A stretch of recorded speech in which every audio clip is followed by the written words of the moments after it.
Welcome to the Deep Dive. We sift through the information you provide to pull out the knowledge that, well, really matters. Glad to be here.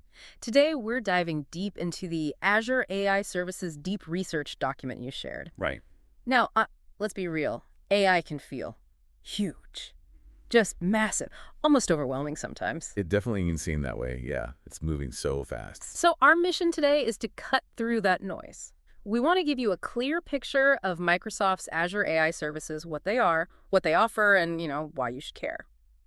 Think of it as a shortcut. Exactly. Your express lane to understanding the Azure AI landscape.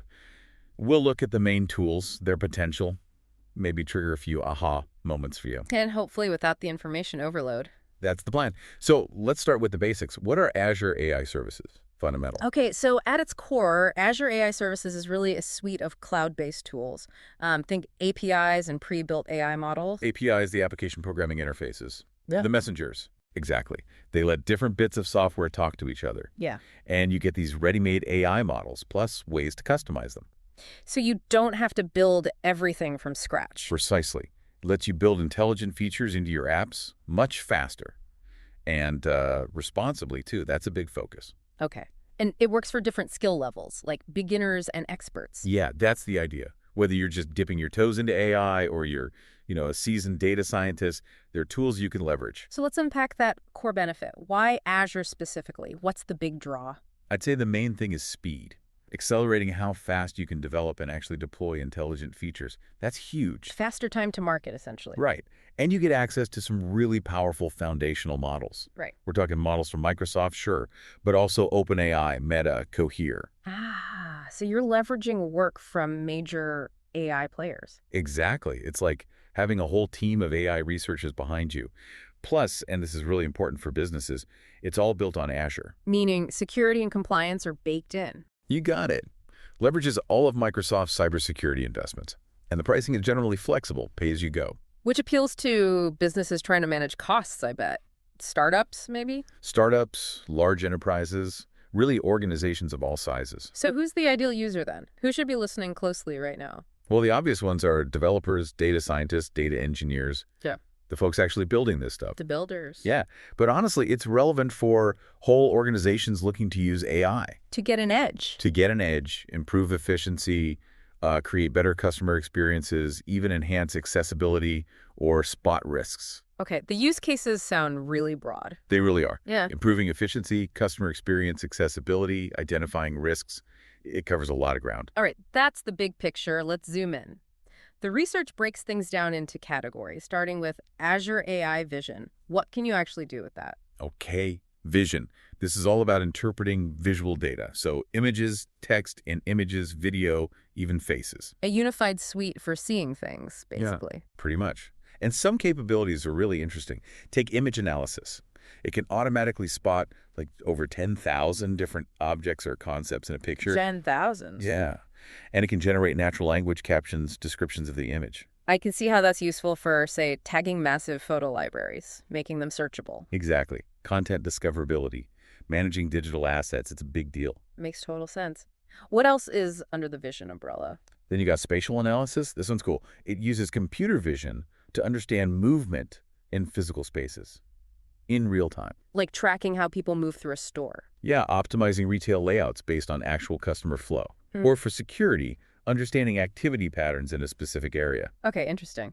And OCR is in there too. Optical character recognition. Yep, OCR. Pulling text printed or handwritten out of images or documents. Huge for digitizing old records or automating data entry, I imagine. Absolutely. Reduces manual work, fewer errors. It's a massive time saver. Definitely needed. What about more advanced stuff like faces? The face service handles detection, recognition, and analysis. Think touchless access control systems. Right. But privacy must be a huge consideration there. Oh, absolutely crucial. Microsoft emphasizes responsible use. Then there's custom vision. Custom, meaning you train your own models. Exactly. Even with relatively small data sets. So if you have a very specific business need identifying unique product defects, for instance, you can build a model for that. Tailored to your exact problem. Nice. Anything else in vision? Last one is video indexer. This pulls insights out of video content. Making video searchable. Or for compliance checks? Both content retrieval, compliance monitoring, managing large video archives, all that jazz. Okay, that's a solid toolkit for visuals. Let's switch senses. Azure AI Speech. What's the focus here? Speech is about, well, spoken language. Converting speech to text, text back into speech, real-time translation, and even identifying speakers. So transcription first, speech to text. Right. Speech to text. It's got high accuracy, can handle multiple speakers, what they call diarization. Useful for meeting minutes or voice commands. Definitely. And you can customize it, build custom acoustic models for noisy places or specific accents, or vocabulary models for industry jargon. Those custom models sound key for real-world accuracy. They can make a huge difference, yeah. What about the other way, text-to-speech? Text-to-speech. This uses neural voices, which sound incredibly natural now. Not like the old robotic voices. Not at all. And you can customize them heavily using something called SSML Speech Synthesis Markup Language. SSML, what does that let you do? Control pitch, rate, emphasis, pauses, really fine-tune the delivery. Companies can even create unique branded voices. Oh, interesting. For chatbots or maybe audiobooks? Exactly. Chatbot personalities, custom voice assistants, audio content generation. Then there's speech translation. Translating spoken words in real time. Yep. Multilingual, real-time translation. Say global meetings, live events, breaking down language barriers. That's genuinely powerful for global communication. What else in speech? There's speaker recognition. This is about identifying or verifying who is speaking based on their voice print. For security or personalization. Both are potential use cases. Yeah. And finally, pronunciation assessment. Pronunciation assessment for language learning. Exactly. It gives feedback to language learners on their spoken accuracy. Yeah. Helps them improve. Okay, vision, speech, now on to language. Azure AI language. This must be about understanding text. You got it. It's a suite of natural language processing NLP tools. It actually unifies some older services like text analytics and LUIs. LUS, Language Understanding Intelligence Service. That's the one. Or its successor, Conversational Language Understanding CLU. These let you build custom models to grasp user intent and pull out key info from text. Powering chatbots and virtual assistants, basically. Right. CLU is kind of the next generation aiming for more natural conversational abilities. Makes sense. What else can it do with language? Sentiment analysis and opinion mining. Understanding how people feel about things based on what they write. Like analyzing product reviews or social media comments? Exactly. Yeah. And not just if it's positive or negative, but why linking sentiment to specific topics or features mentioned. That's granular, very useful for feedback. Definitely. Then named entity recognition, or NER. Finding mentions of people, places, organizations. Yes. And dates, products, even custom entities specific to your business. Great for information extraction, building knowledge graphs. Okay. And key phrase extraction. Key phrase extraction just pulls out the main topics or points from a text. Good for quick summaries or identifying core themes. Handy for digesting long documents quickly. Any specialized tools? Yes. Text analytics for health. Yeah. This is specifically tuned to extract medical information from unstructured text, like clinical notes or research papers. That sounds incredibly valuable for healthcare and research. Yeah. Huge potential there. Then there's summarization. It can do extractive summaries, pulling key sentences, or abstractive ones, generating a new, concise summary. Abstractive is more like how a human would summarize. Sort of, yeah. It aims to capture the essence in new words. It can even summarize conversations, adding timestamps. Wow. And translation is part of this, too. Yep, translation is integrated here now as Azure AI Translator. Real-time and batch translation, over 100 languages. That's massive reach. Yeah. What about privacy, dealing with sensitive text data? Crucial point. There's personal data detection. It finds and can redact, PII, personally identifiable information. Essential for compliance like GDPR. Absolutely. There's also entity linking, which connects recognized entities to, say, Wikipedia articles to provide more context. Disambiguating things. Got it. And for complex scenarios, orchestration workflow lets you string together different services like CLU, question answering, LUIS to handle sophisticated interactions. Like a multi-step chatbot conversation. Exactly. And question answering itself lets you build bots that find answers within your specific knowledge bases, or FAQs. Okay, that covers vision, speech, language. The last category is Azure AI decision, making choices. Right. Providing recommendations or insights to help applications make smarter decisions. Though, there's some important context here about service changes. Oh, what's... Well, some of the initial decision services are being phased out. For example, anomaly detector. What did that do? It identified unusual patterns in time series data. Think fraud detection, spotting potential equipment failures. Sounds useful. Why phase it out? They stopped allowing new resources in late 2023, and it retires fully in October 2026. Often, this happens as capabilities get integrated into newer, broader services. Okay, good to know. What else is changing? Content Moderator, which checked text, images, video for harmful stuff, is also being retired. New resources stopped in Feb 2024, retirement in Feb 2027. So how do you moderate content now in Azure? That capability is moving to a newer, more powerful service called Azure AI Content Safety. So it's being replaced, not just removed. Exactly. Content safety is designed for both user-generated and AI-generated content. It's multilingual and generally more advanced. It's the future direction there.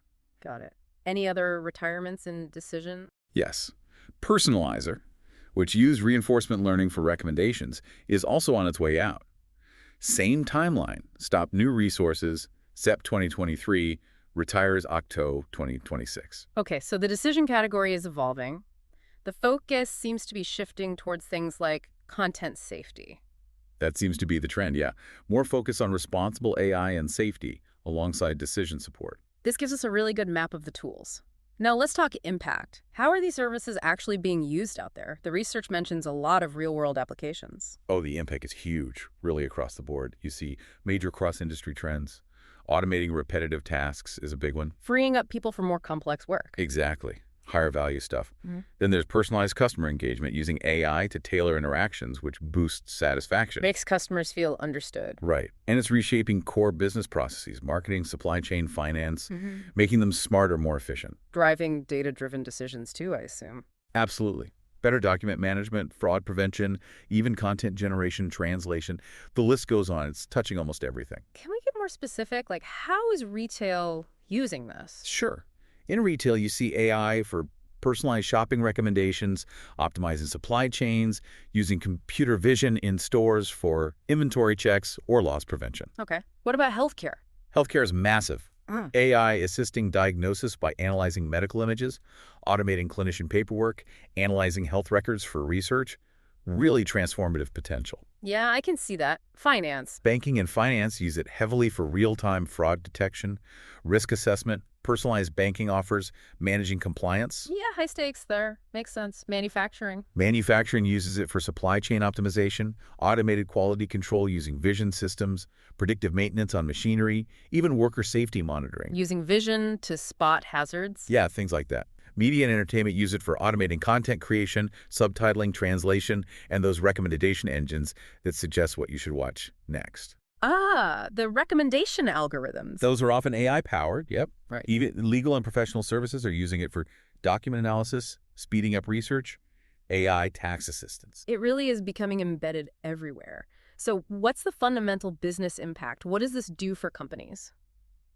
It kind of boils down to a few key things. One, Yeah. freeing up employees, like we said. Mm-hmm. Two, creating way more personalized customer experiences. Holding loyalty. Right. Three, optimizing existing processes for efficiency and finding totally new growth opportunities. And four, revolutionizing decision-making with actual actionable insights from data. Okay, that's powerful stuff. Let's peek under the hood a bit. What's the underlying tech, the Azure AI architecture? Well, it's all built on the Azure cloud, naturally. Scalable, reliable infrastructure. That's the foundation. Handles the heavy lifting of compute and storage. Exactly. And the architecture is flexible. Use pre-built models, build your own custom ones, and it integrates really well. Integration is key, right? Connecting to existing systems. Crucial. It's designed to connect smoothly with other Azure services, but also your existing enterprise stuff, data platforms, CRM, ERP systems. So what are the main building blocks of this architecture? Okay, a central piece now is Azure AI Foundry. It used to be called AI Studio. Think of it as your main AI workbench. A unified platform for building, testing, deploying. Precisely. Web interface, SDKs, command line, access to models like OpenAI's, manages the whole lifecycle. Mm-hmm. It's also where you build AI agents using Azure OpenAI assistants. Agents. We'll come back to those. What else? Azure Machine Learning. This is more focused specifically on the ML lifecycle building, training, deploying, managing ML models at scale. Lots of tools like AutoML, hyperparameter tuning. For the more hardcore ML folks. You could say that, yeah. Provides more control over the ML process. Then the Azure AI services themselves sit on top of core Azure compute and storage, but they abstract away a lot of the infrastructure management. So you focus on the AI, not managing servers. Right. Data platforms are obviously essential. You need data for AI. Services like Microsoft Fabric, Azure Databricks, Azure Data Lake storage handle ingestion, storage processing, preparing data for models feature engineering. Fabric is the newer end-to-end analytics platform. Yes, with AI deeply integrated. Databricks is great for large-scale data processing with Spark. And Data Lake Storage provides the scalable storage. And how do these pieces talk to each other securely? Through connections. Within AI Foundry, connections let your projects securely access other Azure resources, like storage or Azure OpenAI services. It ties everything together. Okay, you mentioned AI agents earlier. Tell me more about their architecture. Right, AI agents, they're like smart little microservices. They combine generative AI models with tools to interact with the real world. So they can do more than just chat. They can act. Exactly. They can answer questions by looking up information. That's retrieval augmented generation, or RAG. They can execute actions in other systems, automate workflows. How do they know which tools to use? That's the cool part, the automated tool call and lifecycle. The agent figures out what tools it needs based on the request, calls them, gets the results back, and synthesizes an answer. And it uses standard protocols. Yeah, the same ones as Azure OpenAI assistants. And it comes with built-in tools like Bing Search, Azure AI Search, and you can add your own, like Azure Functions. What about security for these agents if they're interacting with systems? Big focus. Enterprise-grade security, data privacy controls, keyless authentication, ensuring data doesn't leave your environment unnecessarily. Okay, this all sounds incredibly capable. But the million-dollar question, or maybe the token-based question, how much does it cost? Right. The pricing. Right. Fundamentally, it's consumption-based. Pay for what you use. No huge upfront license fees for many services. Generally, no. Flexible options. And you can get savings with reserved capacity or commitment tiers if you have predictable usage. So how does it break down by category? Roughly. Okay, roughly. Vision is often per transaction, per image analyzed, per face detected.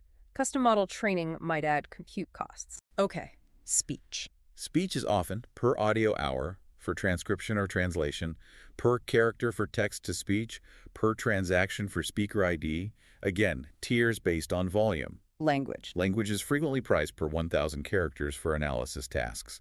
Custom models involve training and hosting costs. Free, standard, and commitment tiers are common. Translator. Translator is typically per character with volume discounts. And decision, though some are retiring. Right. For the retired ones, pricing isn't the main focus now. The new Azure AI Content Safety will likely be priced based on volume of text images processed, but you'd need to check specifics. The AI agent service involves hourly compute costs, storage costs, and token costs for AI parts like evaluations. What about the platforms themselves? AI Foundry, machine learning. AI Foundry itself is generally free, but you pay standard rates for the Azure services you use through it, like Azure OpenAI, tokens, PTUs. Model catalog models might have separate costs, the agent service costs we mentioned. Azure machine learning costs are mainly tied to the virtual machines used for training and deployment, with potential savings plans. So lots of variables. What are the main things that drive the final cost up or down? Key factors are which specific AI model you choose, the sheer volume of API calls you make, how much data you're processing and storing, the compute resources, VMs, GPUs you need, your pricing model, pay-as-you-go versus reserved, any extra features, and even the geographic reason. So planning and monitoring usage is pretty critical for managing budget. Absolutely essential, yeah. Okay, let's zoom out again. How does Azure AI stack up against the other big cloud players, AWS and Google Cloud? Good question. AWS arguably has the broadest range of AI services overall. It's very mature, reliable. They have their own AI chips, Trainium and Inferentia. SageMaker is their main platform. But maybe less seamless integration if you're a big Microsoft shop. Potentially, yeah.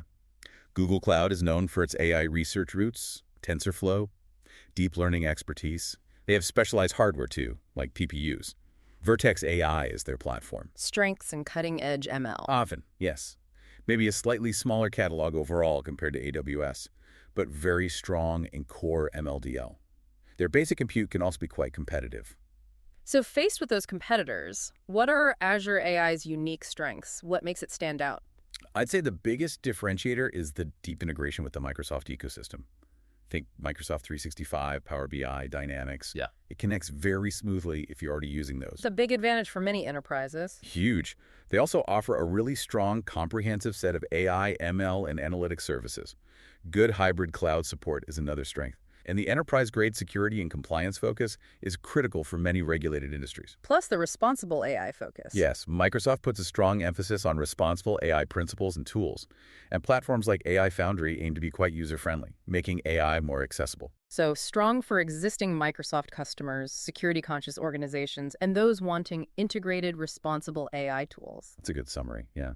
Finally, then, let's look ahead. What's new and what's next? This field moves so fast. It really does. Things are constantly updating. For Azure AI Agent Service, expect monitoring via Azure Monitor and bring your own storage options around April 2025. Microsoft Fabric integration is planned for March 2025. It just got integrated into the Foundry portal for a no-code experience in Feb 2025. Remember, it's still relatively new, public preview since late 2024. Okay, agents are evolving quickly. What about Azure OpenAI Service? That seems to be where a lot of the generative AI action is. Absolutely rapid innovation there. April 2025 might see limited GPT Image 1, new reasoning models like a 4 Mini, GPT 4.1, GPT-4 Audio. March 2025, a new responses API, and a model unifying chat assistants. GPT 4.5 went into preview Feb 2025. We saw new models like O3 Mini in Jan 2025. Wow, model releases almost monthly. It feels like it. And looking back slightly to late 2024, early 2025, we saw GPT-4 fine-tuning become public, Vision fine-tuning GA, GPT-4 became generally available back in May 2024, content filtering updates, model retirements, assistance API v2. It's a whirlwind. Keeps everyone on their toes. Any broader Azure AI trends? Microsoft keeps emphasizing cloud-scale analytics and AI for business growth, especially calling out industries like healthcare. There's a big push to help businesses become AI-enabled, offering workshops, insights, encouraging that move to Azure for AI innovation. So wrapping this all up, if you had to give one key takeaway about Azure AI Services. I'd say it's an incredibly powerful and broad toolkit for building intelligent applications. The key strengths are that deep Microsoft integration, the robust security and compliance, the commitment to responsible AI, and just the sheer pace of innovation, especially with generative AI right now. And listeners should definitely keep that consumption-based pricing in mind and all the factors affecting cost as they explore these powerful tools. Exactly. Understand your needs, understand the potential costs, and then see how these services can really help solve your specific challenges. Okay, so thinking about that pace of innovation, especially with multimodal AI, getting better handling images, text, audio together, and these AI agents becoming more capable. Yeah. What completely new possibilities for intelligent applications might actually emerge in just the next year or so? That's something really interesting to think about. Definitely food for thought. The potential is enormous. Thank you for joining us for this deep dive into Azure AI Services.